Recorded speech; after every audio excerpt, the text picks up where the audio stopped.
Hi, I'm John. The autumn sun shone through the tall oak trees, casting soft shadows on our large family estate. Today, the place was filled with the chatter of relatives as we held our annual family reunion. The warm air smelled of roasting meat and fresh pie. My wife, Anna, who was very pregnant and glowing, stood beside me, smiling as we greeted cousins, uncles, and aunts arriving in large groups. "Honey, isn't it wonderful to have everyone here?" I asked. Anna squeezed my hand, her eyes scanning the crowd. "It is, but stay close. You know how your mom can be," she whispered. I noticed my mother, Helen, moving through the crowd, her eyes sharp and observant. As the day went on, the polite greetings turned into deeper conversations. Julia, my cheerful sister-in-law, joined Anna and me near the edge of the garden, offering some relief from my mother's watchful gaze. "So, John, that new case you're working on sounds tough, huh?" Julia asked, trying to shift the topic, which I appreciated. "Yeah, it's complicated, but it's nothing compared to handling family dynamics," I joked, though my eyes drifted toward where my mother was standing with my aunts, occasionally glancing at us. Anna noticed and tensed. "I wish she would just say what's on her mind. This silent judgment is exhausting," she muttered. "She just wants what's best for me, or at least that's what she thinks," I sighed. As the sun began to set, everyone gathered around a long table on the lawn for dinner. The air was filled with the sound of conversation, the clinking of silverware, and glasses raised in toasts. It was almost perfect, until my mother sat directly across from Anna and me. "John, I've noticed you've been busy with work lately. I hope you're still making time to ensure Anna is comfortable," Helen said, her voice sharp enough to make a few relatives stop eating for a moment. "Mom, Anna's doing great, right, dear?" I said, placing my hand on Anna's. "Yes, Helen, I'm fine and capable of looking after myself, but thank you for your concern," Anna replied, politely but firmly. Helen's lips thinned as she paused, her fork in the air. "Well, with the baby coming, you can't be too careful. I read an article the other day about how important it is for expectant mothers to avoid stress." "Really, Helen, I'm fine. John's been wonderful, and Julia has been a great help, too," Anna said, trying to shift the conversation. Julia quickly caught on and jumped in. "Absolutely, and wait till you see the nursery we've been working on. John, maybe you should show your mom the photos. It's coming together really nicely." And with that, the dinner continued. Helen's comments became sharper with each passing moment, subtly criticizing Anna's choices, from her diet to her decision to keep working late into her pregnancy. The tension at the table grew, and relatives exchanged uncomfortable glances. Finally, I stood up, tapping my glass to get everyone's attention. "I'd like to propose a toast," I said, "to family, by blood and by bond. May we always support and uplift each other, no matter what." Everyone raised their glasses in agreement, and for a brief moment, the mood lightened, but Helen's tight smile as she sipped her wine told me that the evening wasn't going to end peacefully. As the sky darkened, I had a feeling the real trouble was yet to come. Later in the evening, the warm atmosphere of the reunion started to fade, replaced by unease. The laughter and happy conversations that had filled the grand hall earlier were now replaced with a tense silence as we all moved toward the dining area for dessert. "Anna, wait till you try the lemon tart I brought. It's Julia's favorite," Aunt Margie said brightly, trying to lift the mood. "Oh, I'm sure it's wonderful. Julia's been talking about your baking all day," Anna replied, smiling as she linked arms with Julia. The two of them headed upstairs together, their dresses similar in style.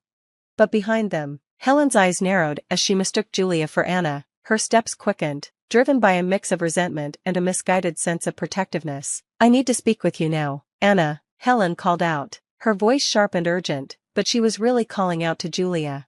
Julia turned around, confused. "Helen, I think you," she started, but before she could finish, Helen, acting on impulse, pushed Julia. Thinking it was Anna, Julia lost her balance and fell down the stairs. The sound of her fall filled the hall, followed by horrified gasps as she hit the ground with a thud.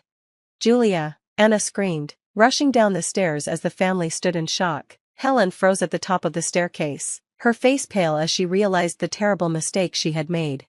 I pushed through the crowd, my instincts as a lawyer kicking in despite the personal horror unfolding in front of me. "Someone call an ambulance," I said, trying to keep my voice steady.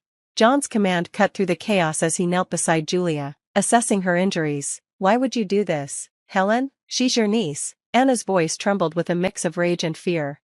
Helen, flustered and stammering, waved her hands helplessly. I thought she was you. I just wanted to talk. By pushing her down the stairs? John's voice was cold, his eyes searching his mother's face for an explanation that made sense. Moments later, Julia was taken away on a stretcher, and the house fell into a heavy silence. John pulled Helen aside, his tone a mix of disbelief and authority. What's going on, Mom? Your behavior tonight wasn't just out of line, it was dangerous. What did you think Etta was going to do?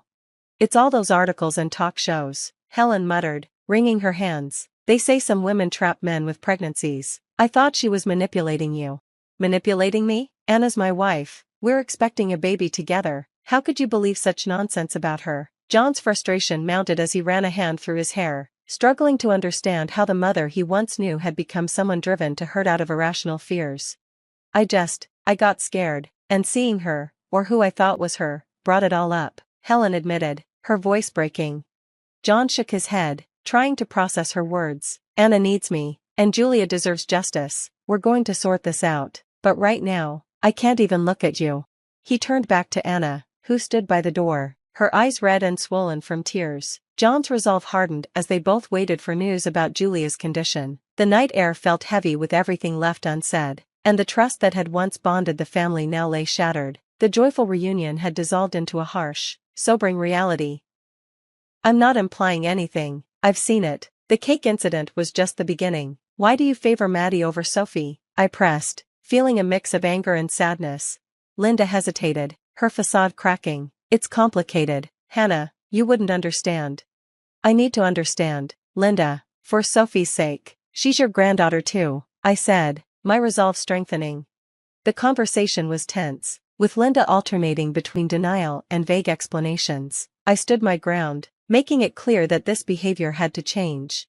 As I left the cafe, I felt a mix of emotions. The confrontation had been difficult but necessary. I had stood up for my daughter, and that was what mattered. Now, it was up to Linda to reflect on her actions and make amends, but deep down, I knew this was just the beginning of a longer journey. At the annual family gathering, the atmosphere was festive, but I was a bundle of nerves. As I moved through the crowd, making small talk, my eyes were constantly on Linda, waiting for the right moment. She was laughing and chatting, seemingly carefree, which only strengthened my resolve. Finally, I found my chance. Linda was alone, refilling her drink. I took a deep breath and went up to Linda. Linda, can we talk in private? I asked. She looked surprised but nodded and followed me to a quieter corner of the room. I want to talk about Sophie and Maddie, I started. I've noticed that you treat them very differently. It's not fair to Sophie. Linda looked defensive. You're imagining things, Hannah. This is ridiculous. No, I'm not. Others have noticed too. The way you focus on Maddie and barely acknowledge Sophie is clear as day. It's hurting Sophie, and I won't stand for it. The conversation was intense. Linda kept denying and making weak excuses, but I stood firm, presenting all the evidence I had collected. As our voices got louder, some family members started to listen in, moving closer to hear. This needs to stop, Linda. You're playing favorites, and it's harmful, I said, my voice rising with emotion. Finally, Linda's facade cracked. All right, maybe I've been more attentive to Maddie, but it's only because she needs more support. That's no excuse for neglecting Sophie, I said. She's your granddaughter too. The room fell silent as family members listened closely. Linda looked around, realizing her actions were being exposed. I didn't mean to hurt anyone, she stammered, her voice shaky. It's not just about intention, Linda, it's about impact. Your actions have consequences, I said. Linda tried to apologize and make excuses, but it was too late. The truth was out. As the confrontation ended, the family buzzed with whispers and shock. It was clear they saw Linda in a new light. In the days that followed, I noticed a change. Linda became more isolated, and her usual charm couldn't hide the truth revealed at the gathering. People started treating me with more respect, recognizing the strength it took to stand up for my daughter. Sophie, blissfully unaware of the details, seemed happier and more at ease. That was what mattered most to me. The confrontation had been tough, but it opened the family's eyes to Linda's true colors. It was a turning point that I hoped would lead to a healthier and more honest family dynamic in the future. In the aftermath of the confrontation with Linda, my life began to change significantly.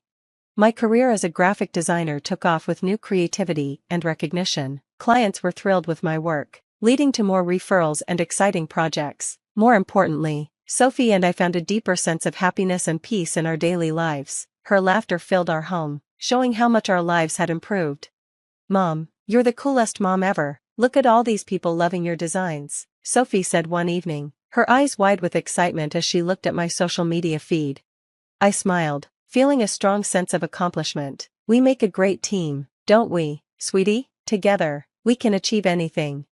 Meanwhile, Linda's situation within the family was changing drastically. The once respected matriarch was now facing the consequences of her actions. I heard about her struggles from family members, who spoke with varying degrees of pity and disdain. Linda tried to organize family events, but the responses were often lukewarm. Invitations were politely declined, and her calls and messages often went unanswered.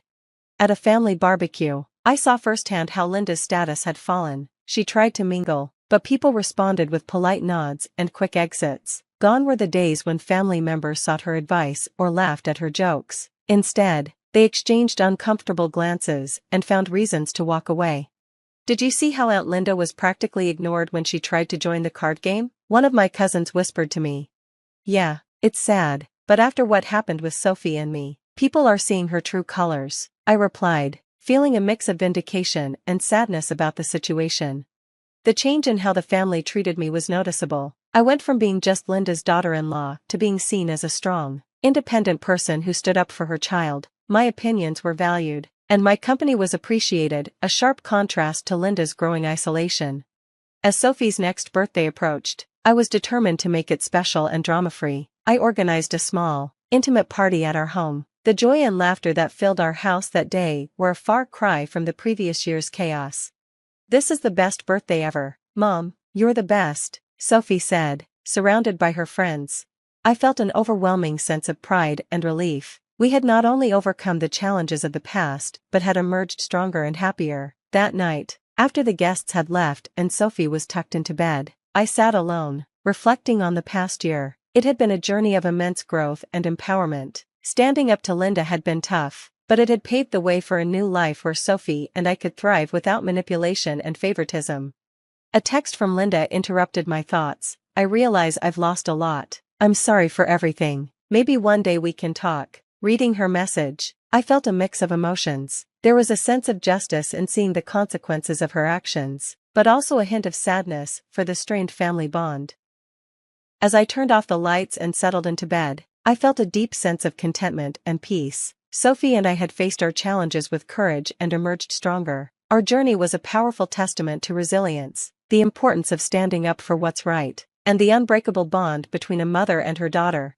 With our story coming to a close, I'm curious to hear your thoughts. Do you think Hannah made the right decision in handling the situation with Linda? Was there a better way to address the favoritism and its impact on Sophie? Or was Hannah's approach justified given the circumstances? This situation touches on deep family dynamics and the choices we make to protect our loved ones. Please share your thoughts in the comments below. If you enjoyed this story and the journey we've shared, don't forget to hit the like button and subscribe to the channel for more content. Your support means a lot and helps keep these stories coming. Thank you for watching and being a part of our story today.